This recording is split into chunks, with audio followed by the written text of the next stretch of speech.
जय हिंद दोस्तों, फिर एक नए वीडियो के साथ आप सभी का स्वागत है आपके अपने चैनल डीएसपी ब्लॉग्स में। मैं हूं आपका दोस्त और होस्ट दीपक सिंह पत्रकार। दोस्तों, आज के इस वीडियो में मैं आपको लेकर चलने वाला हूं भारत की सबसे खतरनाक और सबसे रोमांचक यात्राओं में शुमार एक ऐसी धार्मिक यात्रा पर जिसमें कहीं कहीं आपको पैदल तक चलने के लिए रास्ते नहीं मिलते हैं, पीने के लिए पानी नहीं मिलता और सांस लेने के लिए पर्याप्त ऑक्सीजन तक नहीं मिलता। इस यात्रा की एक काली सच्चाई ये भी है कि कुछ यात्री हर साल यहाँ पर अपनी जान जरूर गंवाते हैं। जी हाँ, मैं बात कर रहा हूँ श्रीखंड कैलाश यात्रा की। तो आइए चलिए मेरे साथ दुनिया के सबसे खूबसूरत और सबसे रोमांचक सफ़र पर और साक्षी बनिए श्रीखंड महादेव के दर्शन के।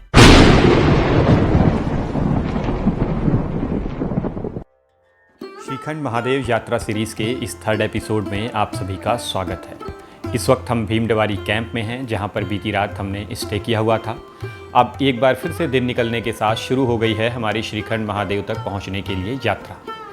कल शाम जब से हम इस भीमडेवारी कैंप में आए हैं और इस वक्त तक एक तेज़ आवाज़ जो हमारे कानों में अभी तक गूंज रही है, वहाँ तक हम पहुँचने की कोशिश करते हैं। वो तेज़ आवाज़ है तेज़ पानी के बहाव की, और वो बहाव इस झरने का है। इसकी आवाज़ लगभग 2 किलोमीटर तक जाती है और इसमें पानी का बहाव काफ़ी तेज़ है। आज के दिन का हमारा सबसे पहला चैलेंज यही है कि इस तेज़ बहाव वाले पानी को हमें पार करना है।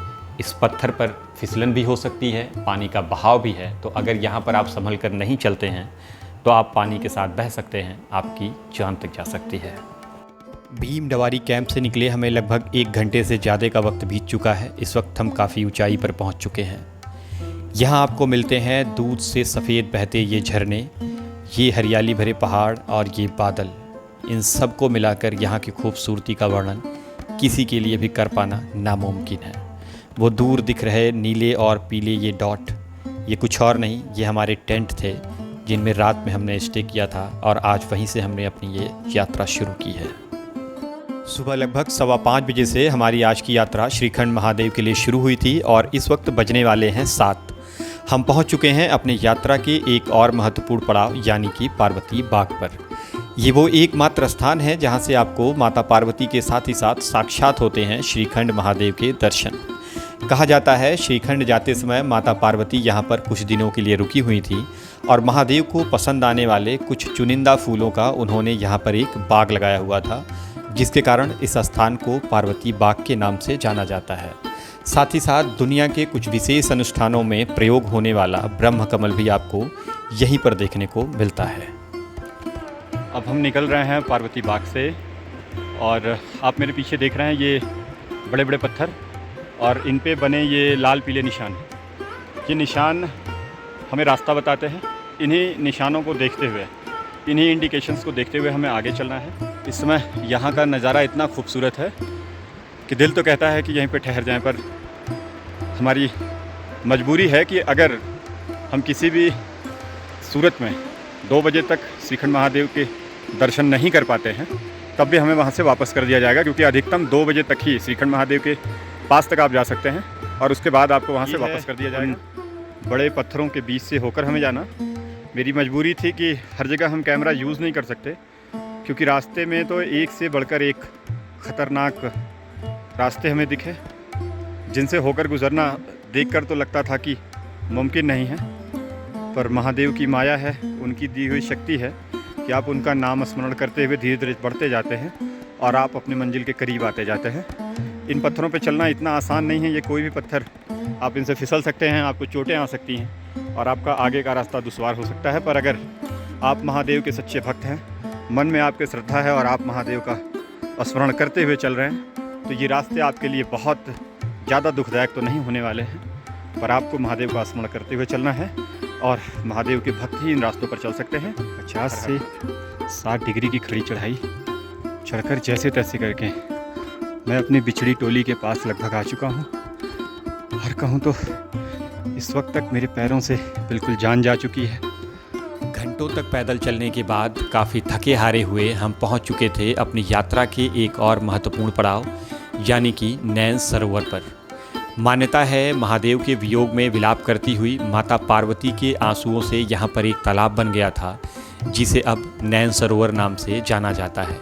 नैन सरोवर ही वो आखिरी पॉइंट है जहाँ से आपको पीने का पानी मिलता है। अब इसके ऊपर आपको पीने का कहीं भी पानी नहीं मिलने वाला है।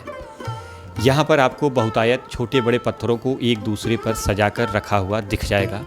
एक श्रद्धालु से इसका कारण पूछने पर पता चला कि यहाँ पर आप एक दूसरे पत्थरों को जितनी ऊंचाई तक रख सकते हैं, माता पार्वती आपको उतने ही ऊंचे भवन का सुख प्रदान करती हैं।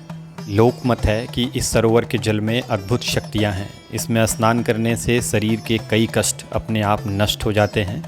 मुख्य तौर पर इस सरोवर का जल आँखों से संबंधित बीमारियों को दूर करने में बहुत कारगर माना जाता है।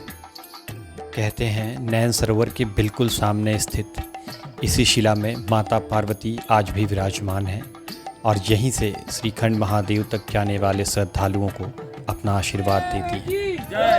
श्रीखंड महादेव की जय, श्रीखंड महादेव की जय, श्रीखंड महादेव की जय, श्रीखंड महादेव की जय, श्रीखंड महादेव। नैन सरोवर से आगे का सफ़र बहुत ही मुश्किलों भरा होता है। चढ़ाई काफ़ी खड़ी हो जाती है। वहीं समुद्र तल से ऊंचाई बढ़ने के कारण वातावरण में ऑक्सीजन की भी काफ़ी कमी हो जाती है। सामान्य तौर पर सांस लेने में भी दिक्कत महसूस होने लगती है। ऐसे जगहों पे आपको बहुत संभाल के धीरे धीरे कदम आगे बढ़ाना चाहिए। हमारे साथ ये भैया हैं और इनके साथ कुछ और लोग भी हैं। भैया जिनके साथ आए हैं उन लोगों ने भी शायद इस चीज़ का ध्यान नहीं दिया कि इतनी ऊंचाई पर ऑक्सीजन कम होना बिल्कुल स्वाभाविक सा है और भैया आप ना लंबी सांस इस लीजिए, ऑक्सीजन को खींचिए लंबी मेंटेन सांस। करने के लिए साथ में कपूर होना चाहिए था, ऐसे साथ कीजिए, में एकदम विक्स सांस या को भरिए, फिर टॉफी छोड़िए। होना चाहिए था। तो भैया यहाँ पर चलते समय भी यही करना है। काफ़ी चलेंगे कष्ट आप, महसूस कर रहे हैं। सांस लेंगे। कहाँ से हैं भैया आप? चंडीगढ़ से। क्या नाम है आपका? एसपी गोस्वामी। एसपी गोस्वामी। कब आपने ये यात्रा शुरू की थी भैया? ये हमने परसों से की। अच्छा, परसों में 23 तारीख से। और आप लगातार चलते आ रहे हैं। यहाँ पर आपको थोड़ी सांस की समस्या महसूस हो रही है और थोड़ा सर दर्द। हाँ जी। चलिए, अभी ये विक्स लेने के बाद कुछ आपको हल्का फुल्का रिलीफ लग रहा है आपको ऐसा?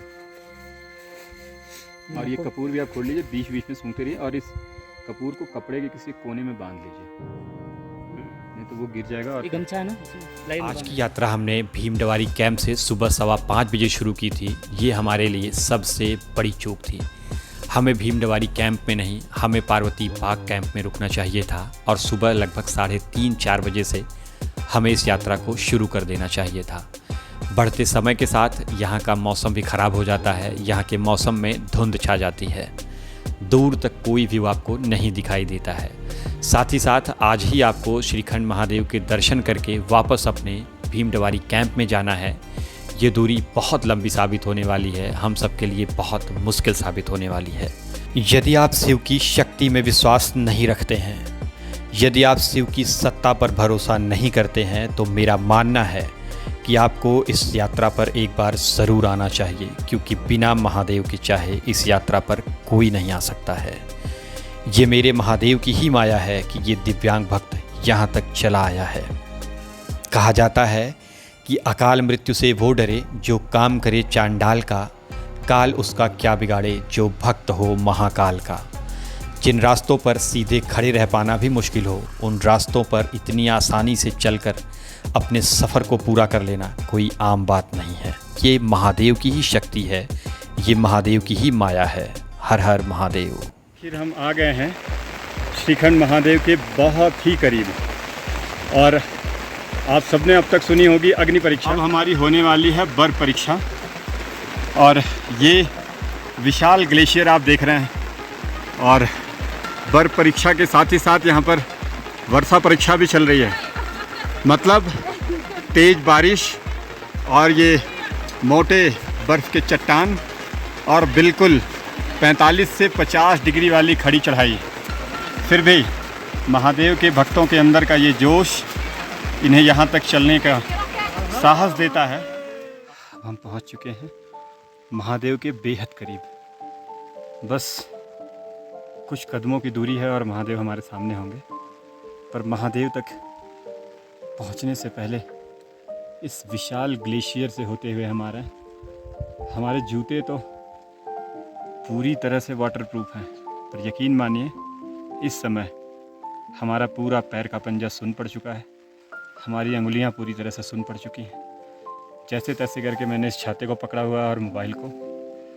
तो एक बार फिर से मैं कहना चाहता हूँ आप सबसे कि श्रीखंड महादेव की यात्रा का यदि मन में ख्याल आए तो मन को बहुत मजबूत करें, और जब शिव के प्रति अटूट श्रद्धा हो तभी श्रीखंड महादेव आए। ये दूर दूर तक फैली बर्फ़, ये कहें तो बर्फ़ का एक पहाड़, ग्लेशियर, लगभग 200 मीटर से चलते हुए हम आ रहे हैं। मैं आके एक जगह रुका हूँ और मेरे पीछे के महादेव भक्त अभी धीरे धीरे चलते हुए आ रहे हैं, और ये बहुत बड़ा ग्लेशियर है। और इसके बाद महादेव के होंगे दर्शन। और इन तमाम आखिरकार जय शंभो। हम दोनों भाई आ गए हैं श्रीखंड महादेव के बिल्कुल करीब। अब चंद कदमों की दूरी है और महादेव के दर्शन है और उनका आशीर्वाद है। जय श्रीखंड महादेव।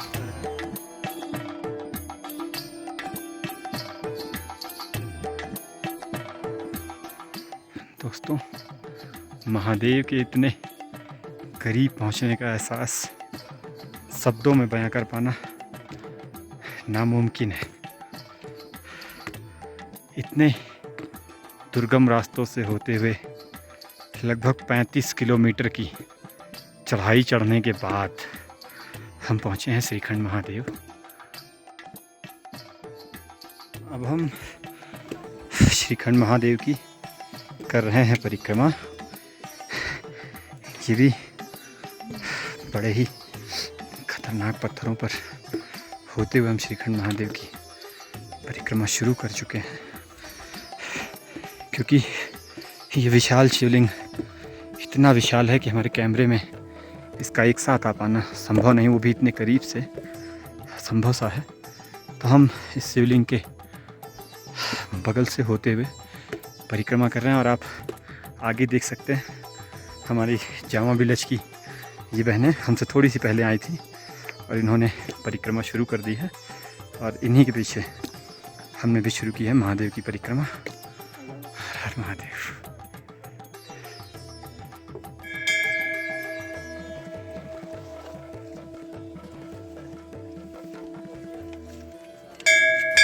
श्रीखंड महादेव की जय। बोल श्रीखंड महादेव की जय। बोल श्रीखंड महादेव की जय। बोल श्रीखंड महादेव की।